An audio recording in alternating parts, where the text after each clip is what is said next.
You know, we often hear these big names from history, thinkers, whose ideas, well, they changed everything.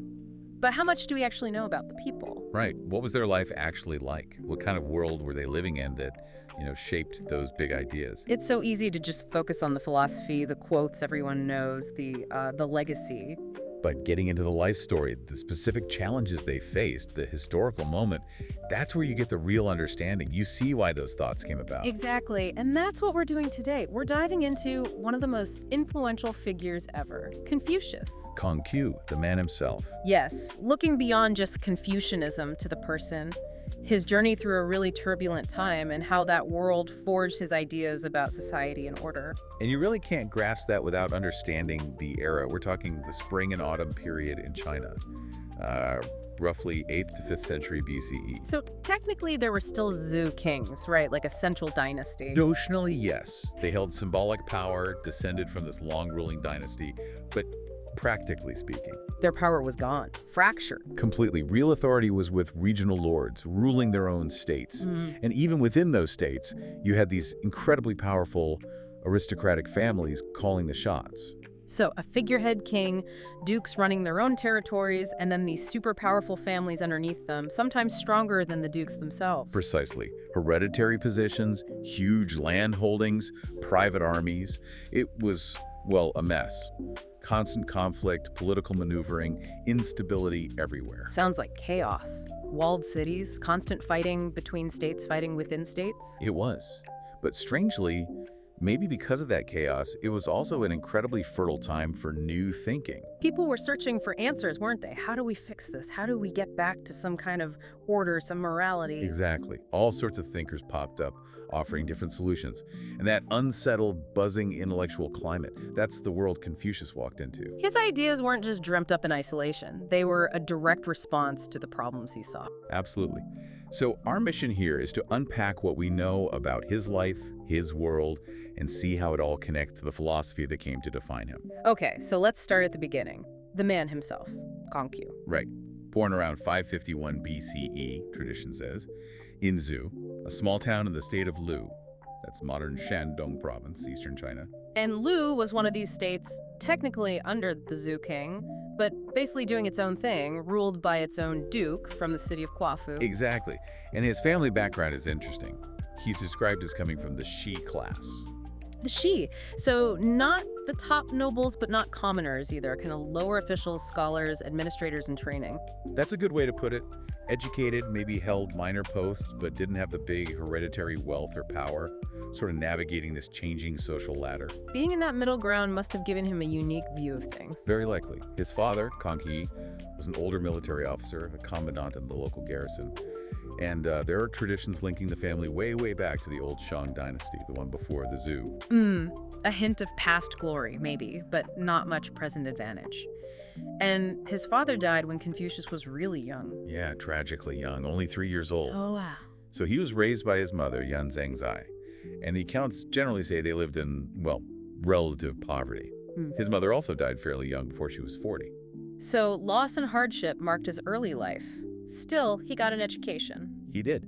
He went to the schools that were open to the Shu class, studied the 6 arts. Rites, music, archery, charioteering, calligraphy, and maths.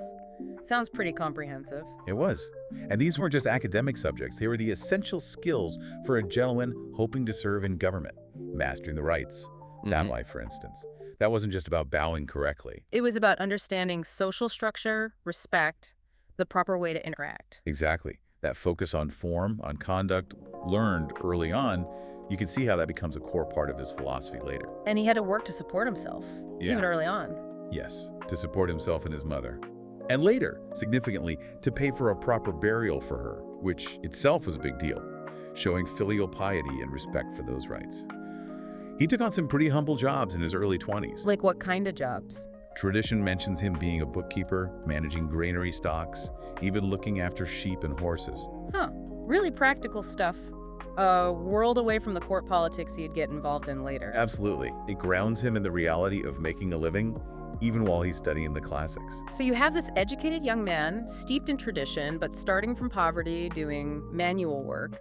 Then his mother dies when he's, what, 23? Around that age, yes. Mm. And he observed the full, traditional 3-year mourning period for her. Which was a very demanding, very public display of respecting tradition and family, again, hitting that theme of rights. That deep respect for tradition, for order, for doing things the right way, that seems to be what pushed him towards government service.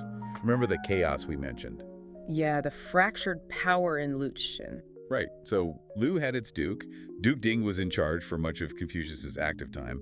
But the real power, the hereditary jobs, the land, the military muscle, that was all held by 3 massive aristocratic families. Ah, the Ji, the Meng, and the Shu families. The 3 Huan, sometimes called. That's them. They basically ran Lu from behind the curtain, often ignoring the duke completely. Which must have driven someone like Confucius, with his emphasis on proper hierarchy and legitimacy, absolutely crazy. It was the perfect example for him of what was wrong.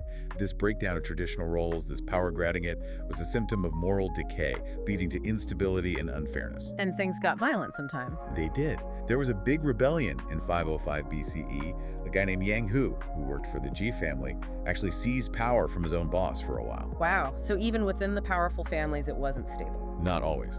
Anyway, the families eventually kicked Yang Hu out around 501 BCE, and it's in that slightly shaken up context, maybe with the families wanting a bit more stability or legitimacy after that mess. That they looked to someone like Confucius, known for his integrity, his knowledge of proper ways. Possibly. He gets appointed to a minor official post around this time. Starting small. Very small. Governor of a town, then Minister of Works, eventually Minister of Crime. But his ambition wasn't just climbing the ladder. It was reform, right. Actual political change. Fundamental reform. He wanted to restore the Duke's proper authority by taking power away from those big families, dismantling their independent power bases. How did he plan to do that? He didn't have an army. No, so he used diplomacy, moral argument, his deep understanding of the rights, proper conduct, and new righteousness. His big policy idea was called dismantling the cities. Jinku. Right. Basically getting the families to tear down the defensive walls around their own private strongholds. Those walls were symbols and real sources of their independent military power. Asking them to just give up their defenses voluntarily. That sounds like a tough sell. Extremely tough. But they started around 500 BCE. Confucius, with the Duke's backing at least on paper, went after the Ji and Shu families first. And maybe because they'd had their own internal troubles recently. Like another retainer rebelling against the Shu family. Exactly, a guy named Hao Fan. So maybe because of that, the Ji and Shu families actually agreed. They started dismantling the walls of their main cities, Bi and Hao. Whoa, that's actually a huge win initially. Shows how much influence he must have gained. It was remarkable. Yeah. But then came the Meng family's turn. Their chief steward put up resistance. What was the argument? He argued tearing down the walls of their city, Cheng, would leave it open to attack from the neighboring state of Qi. Okay, maybe a practical point, but also Convenient. very convenient. A clear sign they weren't ready to give up that power. The head of the Meng family had apparently agreed at first, but then backed down under pressure. So the Duke tried to force it. Yes, Duke Ding led troops in 498 BCE to try and make them tear down Cheng's walls. But it failed. Ouch.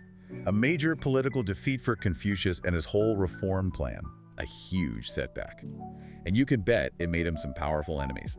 Especially Viscount Ji Huan, head of the most powerful family, even though they'd initially agreed to dismantle their walls.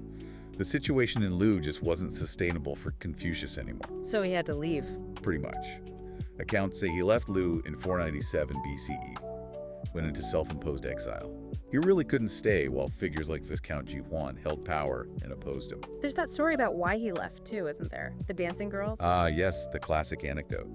Supposedly, the state of Qi, worried Lu might get too strong with Confucius advising the Duke, sent Duke Ding this lavish gift. 80 dancing girls, 120 fine horses. The ultimate distraction. You got it. Duke Ding was supposedly so taken with the gifts, he started neglecting his duties. And the crucial part for Confucius, the Duke failed to send Confucius his proper share of sacrificial meat after a state ceremony. Which sounds minor, but for Confucius. It was huge. It was a clear sign the Duke was abandoning the lie, the proper rights, the very foundation of good governance, as Confucius saw it. So he used that failure of ritual as his reason, his pretext, to leave. That's the traditional telling. It allowed him to leave on principle, pointing to the Duke's lapse, rather than having a direct, potentially dangerous confrontation over the failed reforms. It maintained a kind of integrity. So exile wasn't just political necessity, it was tied into his core beliefs. What was that period like?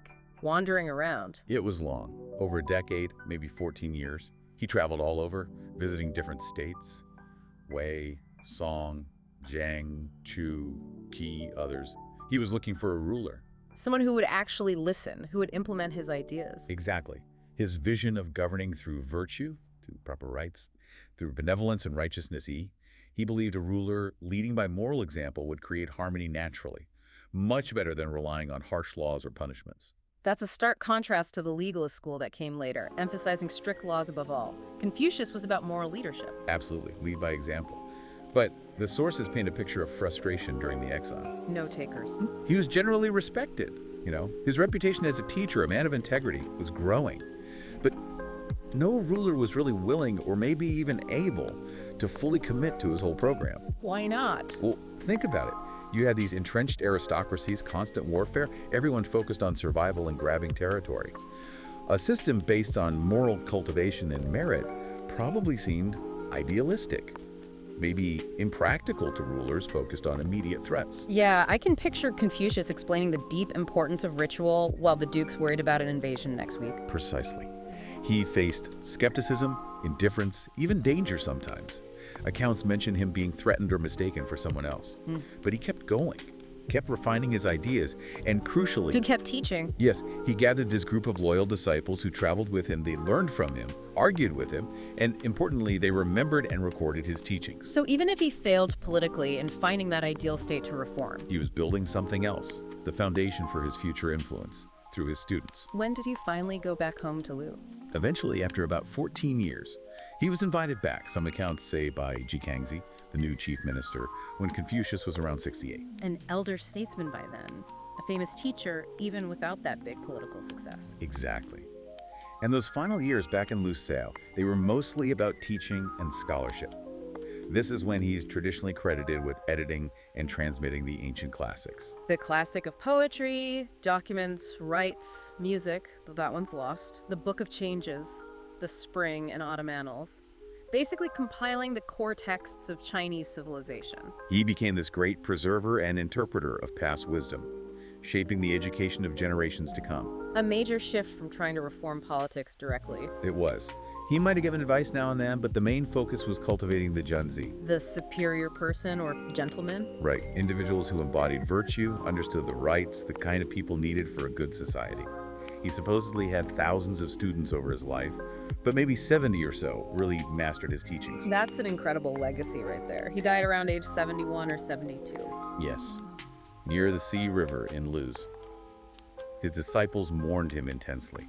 His burial site in Quafu grew into this huge cemetery, a pilgrimage site for centuries. When you lay it all out, his life story and his philosophy are just completely intertwined, aren't they? Absolutely. Living through that chaotic era, seeing power fragmented, traditions ignored, privilege abused, that experience created the need for his philosophy. It drove his search for order. Right, he saw firsthand that just using force or laws didn't create real morality, it just controlled people temporarily.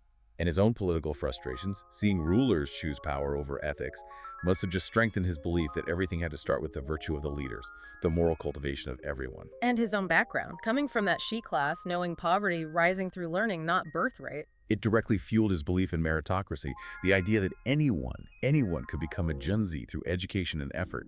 That was revolutionary back then. Totally. And his emphasis on Ren, benevolence, humaneness, and righteousness, reciprocity. You see how living in cruel, self-serving times would make him stress empathy, integrity, the golden rule. Definitely. Remember that story about his stables burning down? Yeah, he asks, was anyone hurt? Not, what about the horses? It's simple, but it says so much. Prioritizing people. Maybe a perspective sharpened by seeing how little value was placed on ordinary lives during all those conflicts. So when we look at Confucianism, the focus on rights, virtue, family, learning, self-cultivation to become a junzi, it's not just abstract stuff. Not at all. These are principles forged by his life, shaped by hardship, tested in politics, refined through exile, and finally passed down through his teaching in that chaotic world. So we've really walked through his life from Lu in the spring and autumn period, his political efforts, the long exile, and those final years teaching. And seen how the chaos and the moral questions of his time weren't just scenery. They were the very soil his ideas grew from. That vision of harmony through personal moral growth, through rights, through virtues like benevolence and reciprocity. And those ideas, written down mostly by his students in the Analects, they just went on to shape China for thousands of years, influencing cultures all across East Asia and really the world. It's an incredible legacy, not just in books, but in that ongoing emphasis on education, self-betterment, respect for family and tradition, the ideal of the good person contributing to a good society. And right at the heart of it all is this powerful idea that making the world better starts with making ourselves better. That call to become a Junzi, a superior person. Not through birth, but through constant moral learning, looking to wisdom from the past, trying to live by principles like reciprocity and kindness in everything we do. It's quite a challenge, isn't it? Especially today. Which kind of leads to a final thought for you, the listener. Yeah, in our own super complex, information-heavy world, how does this Confucian idea resonate? This focus on continuous self-cultivation, on looking for wisdom and principles to guide how you act, how you contribute. Does it challenge how you think about your own development, your place in society? It really makes you pause and ask, doesn't it? In a world just overflowing with noise, with data, with opinions, where do you actually look for the wisdom to guide your actions?